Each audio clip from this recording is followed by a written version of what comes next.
Shirlene Obuobi, you have a number one fan in me, and honestly, I cannot wait to read every single book that you've written. And please, I need you to write more. Oh gosh. Hello, everyone, and welcome to my YouTube channel where I yap and I talk about every single book that I have read. And this time, I'm going to be talking about Die for Me by Shirlene Obuobi. This book was marketed as a paranormal dark romance, and while some people, were like, "Oh, they're not sure about the MMC's ethnicity and what have you," for me, whenever I read a book where a black woman is being loved and being loved properly, of course, you will find me there. I got it when Aardvark Book Club released their book options for the month of July, and when I saw that Die for Me was part of it, immediately I picked it up. I chose it as my book of the month, and yeah, so I'm excited to share with you what I think about this book. So when I started reading this book, in my mind, I was going to be reading a dark paranormal romance novel, and that's going to have all the tension and intensity, angst, and the vibes, right, as well as the paranormal and all of that. But guess what? I got even more. Oh my goodness. And by the time I finished, I knew that this book is not a book that you can just put into one category. It is a book that absolutely cannot be restricted into one category. Trust me, when you read this book, you will understand why I make that point. And the reason is because this book is not about just romance, it's not just about the paranormal. This book is about the art of romance itself. This book is on the art of seduction. It's also about eroticism and about how this could transcend the physical into the supernatural with the human character not even realizing what they are involved in.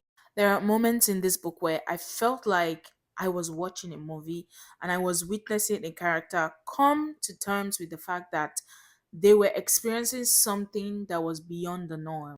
And because this character is a cardiologist, so someone deeply steeped in a logical and scientific world, it's so hard for her to come to terms with the fact that what she could be experiencing transcends this very scientific and realistic world that she's very much part of.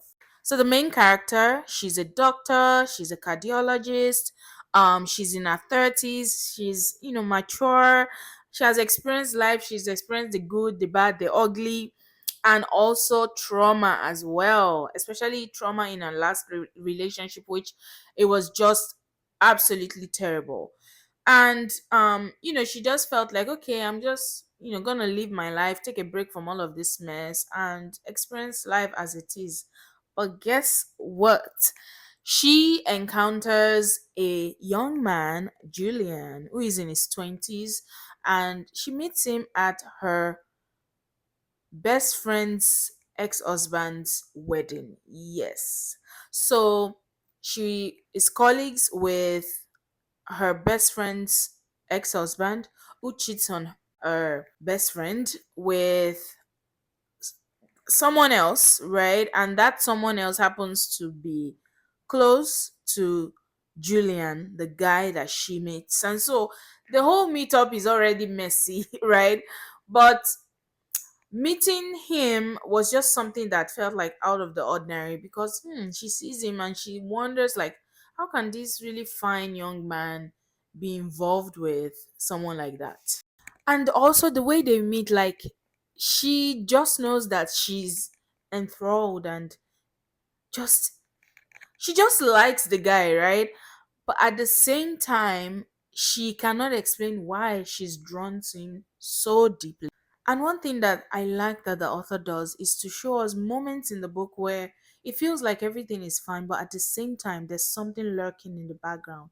Of course, it's a love story, right? And you're reading the romance, you're reading the intensity and everything. But at the same time, you know that something is off, right? You can't place your finger on it. You have the spidey senses, and you're wondering, okay, what could it be? I mean, when you look at the book cover, right? You look at the book cover, you know that something supernatural is happening. You look at the marketing, you know something supernatural is happening. But the thing is, you get to find out what it is alongside the character. And that's something that I really like about this book. Then, one thing that the author also does well that I appreciate is, as you're reading, the author starts to show that this ethereal feeling, this spidey feeling that you're getting, actually is happening to the character as well, the main character. And the main character is Sean, right? And Sean meets Julian. And Sean is, as I said, this woman in her 30s. She's a black woman in the medical field. So, of course, there's going to be discourse about some of the challenges that she faces and how she's able to overcome. But then you're reading this alongside the romance that is happening, and to some extent, the fact that something sinister could be lurking in the background, especially when you think about the friend, right? A friend who gets married to Julian's friend or family. That friend is called Brandon, and remember that was the person who was married to her best friend. So it also puts her in this very dicey situation where she's really disappointed in her friend for cheating on his wife of many years and going to marry this young lady who just joined their hospital. And that lady is called Layla. So while everything is happening, and as I said, while we're reading the romance and all, it gets to a point where we begin to see that, is it possible that our main character is also a victim of the paranormal? You know, especially when you get to understand Julian even better and his connection with Layla, you begin to ask yourself, is there something like, is it possible that Julian also did something to um Sean? And because when you read Layla and Brandon's connection and relationship, oh my gosh, there's a lot happening in this book. I'm trying so hard not to give away spoilers. And then, can we talk about this author's writing of suspense? The way this author writes suspense is done in such a brilliant way. It is subtle, it's not in your face, but at the same time, you feel like something is going to happen. You just can't explain. I feel I'm repeating this. But when you're reading this book, like the suspense is there, the intensity transcends the romance happening. You, as a reader, are just transported and you're going on this journey with the main character as well. And you are in this state of limbo, like, okay, what exactly is going to happen, right? I was reading a romance story, now I'm reading something like a mystery, now I'm seeing something that looks like horror, now I am trying to figure out what's going to be up. Like, there's so much happening. I'm reading about this woman who is thriving in her career, and now there's a possibility that everything is going to just go in flames. That is why I said this book, you can't box it in one genre category. It's a lot is happening.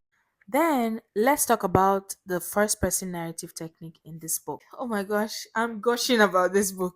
So, one thing that I appreciate about this book is how the author is masterful in writing a first person narrative that makes you, as some people would do, that makes you not to insert yourself, not to make yourself the main character, but rather to follow the narrator on a journey and to read in between the lines. That's what the first person narrative technique is doing in this book.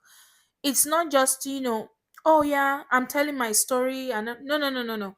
This is something where you are like the possibility of you putting yourself in the main character's place or self-inserting, that possibility is not there. So if you're the kind of person who always likes to imagine yourself as the FMC. Please, this is the kind of book that will make you drop that hat and will make you think critically as you're reading. There are so many themes in this book, and one of the themes that I think I would talk about is the theme of family. In this book, there's a question of what does it really mean to be family. When we think about Layla and Julian, who are they to each other? How does their family transcend the human understanding of family? There's also Rose in the mix, who is another character connected to Julian and Layla. Um, and when you're reading these people, you're asking yourself, should family always sustain you? Is your family supposed to drain you? Should family build you or should family ruin you? Should family always be there every step of the way? Or should they let you be so that you can live your life and also thrive and